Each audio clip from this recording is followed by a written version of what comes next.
కురువి మండల కేంద్రంలోని తహసీల్దార్ కార్యాలయానికి రైతు వ్యవసాయ కార్మిక సంఘం కార్మిక సంఘాల ఆధ్వర్యంలో సిపిఎం కార్యాలయం నుండి తహసీల్దార్ కార్యాలయం వరకు ప్రదర్శనగా బయలుదేరి తహసీల్దార్ కార్యాలయంలో ఆర్ఐకి వినతి పత్రం అందజేశారు. అంటే వీళ్ళు ఎటు పాలకులు ఎట్లా మారుతామని అనేది మన ప్రజలు పడే వ్యవస్థలను ఎన్నింది ఇప్పుడే చూసినాం. డిఏపి మళ్ళీ 13 నుంచి 1650 అయింది. అంటే రైతులకు అనుకూలమా వీళ్ళు వ్యతిరేకమా ఈ పాలకులు అనేది చూడాల్సినది వామపక్షాలు అన్ని కలిసి రైతు సంఘాలు అన్ని కలిసి ఈ ఉద్యమం మళ్ళీ చేయకపోతే ఈ మళ్ళా మన ప్రజలు బాగా ఇబ్బందులు పడుతున్నారనే దాని మీద దేశవ్యాప్తంగా సమ్మె పిలిపించినది.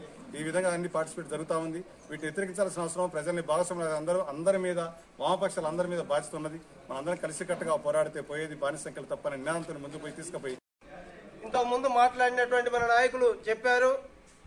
దేశంలో పాలించేటువంటి బీజేపీ ప్రభుత్వం 2020వ సంవత్సరం అన్ని రాష్ట్రాల నుంచి రైతులకు వ్యతిరేకమైనటువంటి చట్టాలను చేస్తే ఆ చట్టాలకు వ్యతిరేకంగా మరి ఒక 13 నెలల పాటు ఢిల్లీ నలుమూలల నుంచి హస్తదిగ్బంధన చేసినటువంటి రైతులను 700 మంది రైతులు చనిపోయారు.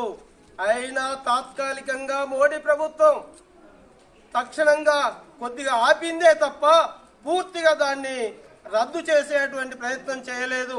మూడోసారి మళ్ళీ మోడీ గెలిచిన తర్వాత ఆ చట్టాలను వెలికితీసి ఈ దేశంలో ఉన్నటువంటి రైతాంగాలను నడ్డి విరిచేలాగా ఆ చట్టాలున్నాయి. కాబట్టి వెంటనే మోడీ ప్రభుత్వం ఆ చట్టాలను రద్దు చేయాలని చెప్పేసి, అట్లాగనే కార్మిక వ్యతిరేకమైనటువంటి చట్టాలను రద్దు చేసి 12 గంటల పని విధానాన్ని రద్దు చేయాలని చెప్పేసి, అట్లాగనే కనీస వేతనాలను అమలు పరచాలని చెప్పేసి, కౌలు వారి రైతులను ఆదుకోవాలని చెప్పేసి పలు డిమాండ్లతో ఎంఆర్ఓ గారికి వినతి పత్రం అందించేటువంటి ఈ సందర్భంలో ఎంఆర్ఓ గారు దీన్ని స్వీకరించి ప్రభుత్వానికి పంపించవలసిందిగా కోరుతూ అవకాశం ఇచ్చినటువంటి